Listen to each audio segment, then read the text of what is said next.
প্রিয় শিক্ষার্থীরা আসসালামু আলাইকুম। নাইম টিচিং পয়েন্ট ইউটিউব চ্যানেলের পক্ষ থেকে তোমাদের স্বাগতম জানাচ্ছি। আমি মোহাম্মদ নাইমুদ্দিন। আজকের এই ভিডিওতে আমি ভার্ব নিয়ে আলোচনা করব। আশা করি তোমরা যদি এই ভিডিওটি দেখো তাহলে তোমাদের ভার্ব নিয়ে আর কোনো টেনশন থাকবে না। যে সকল শিক্ষার্থী ইংরেজি নিয়ে চিন্তায় আছেন এবং ভার্ব কম বুঝো তাদের জন্য এই ভিডিওটি খুবই গুরুত্বপূর্ণ। আরও যে সকল শিক্ষার্থী ভার্ব চিনি না কোনগুলা কোন ভার্ব, তাদের জন্য এই ভিডিওটি সবচাইতে গুরুত্বপূর্ণ। এবং এই ভিডিওটি যদি তোমরা সম্পূর্ণ দেখো আশা করি তোমরা অবশ্যই ভার্ব শিখবে এবং ভার্ব নিয়ে কোনো চিন্তা থাকবে না। আর এই ভিডিওটি সকল শ্রেণীর শিক্ষার্থীদের জন্য গুরুত্বপূর্ণ। সকল শ্রেণীর শিক্ষার্থীরা এই ভিডিওটি দেখে ভার্ব শিখতে পারবে। চলো আর কথা না বলে আমি শুরু করি। সর্বপ্রথম আমরা আসি ভার্ব কাকে বলে। ভার্ব এর বাংলা শব্দ হচ্ছে ক্রিয়াপদ। ভার্ব যে পদের দ্বারা কাজ করা বোঝায় তাকে ক্রিয়া বলে।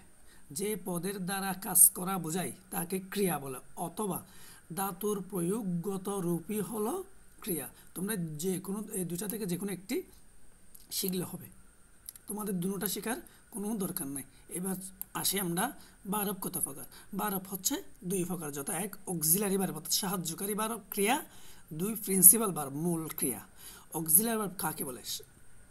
যেসব ভার্ব বাক্যের মূল ভার্ব অর্থাৎ মেন ভার্ব এর সাথে ব্যবহৃত হয়ে মেন ভার্বের টেন্স, মুড, ভয়েস এর অর্থকে স্পষ্ট করে প্রকাশ করতে সহায়তা করে তাদেরকে অক্সিলারি ভার্ব বলে। অক্সিলারি ভার্ব মূলত দুই প্রকার, যথা এক সিম্পল ভার্ব, দুই modal verb. Simple verb auxiliary ভার্বকে আবার তিন ভাগে ভাগ করা হয়েছে, অর্থাৎ সিম্পল ভার্বকে তিন ভাগে ভাগ করা হয়েছে তিন প্রকার। এক হচ্ছে to be verb. To be verb কোনগুলা? Am, is, are, was, were, be, been, being, এগুলো হচ্ছে টু বি ভার্ব। এখন হচ্ছে to do verb. To do verb do, does, did, এই তিনটাকে বলা হয় টু ডু ভার্ব। তিন নাম্বার হচ্ছে to have verb. To have verb কোনগুলো? Have, has, had. এবার চলি মডেল অক্সিলারি ভার্ব কোনগুলা? Shall, should, may, might, will, would, can, could, must, need, dare, would rather, had better, এগুলো হচ্ছে modal auxiliary verb. অর্থাৎ to be verb, to do verb, to have verb, modal auxiliary verb সবগুলো মিলে হচ্ছে auxiliary verb. সবগুলোকে একসাথে বলা হয় অক্সিলারি ভার্ব। এগুলোকে আমি আলাদা আলাদা করে তোমাদের বোঝার সহজ স্বার্থে এরকম করে লিখলাম। এবং এরপর আসি আমরা প্রিন্সিপাল ভার্ব অর্থাৎ প্রধান ক্রিয়া। প্রিন্সিপাল ভার্ব কাকে বলে?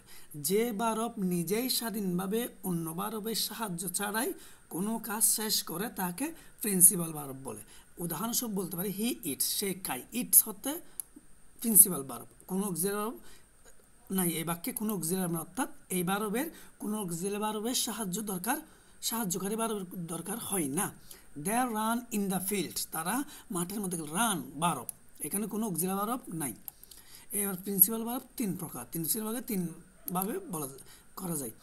প্রেজেন্ট টেন্স হতে পারে, past tense, past participle tense, এবং present tense, past tense, past participle form B1, B2, B3 সংক্ষেপে বলা হয়। এবার প্রেজেন্ট ফর্ম হচ্ছে গো, গো, ওয়েন্ট, গন। প্রেজেন্ট, পাস্ট, পাস্ট পার্টিসিপল, ইট, এট, ইটেন। ইট অর্থ খাওয়া, ইট, এট, ইটেন, এগুলো হচ্ছে মূল ভার্ব। আশা করি তোমাদের জন্য ভিডিওটি খুবই হেল্পফুল হয়েছে। ভিডিও যদি তোমাদের ভালো লাগে অবশ্যই একটি লাইক দিবে এবং তোমরা যদি আমার চ্যানেল নতুন হয়ে থাকে অবশ্যই চ্যানেলটি সাবস্ক্রাইব করবে। পরবর্তী ভিডিওতে আর অন্য কোনো বিষয় নিয়ে দেখা হবে। ততক্ষণ তোমরা ভালো থাকবে, সুস্থ থাকবে। আল্লাহ হাফেজ।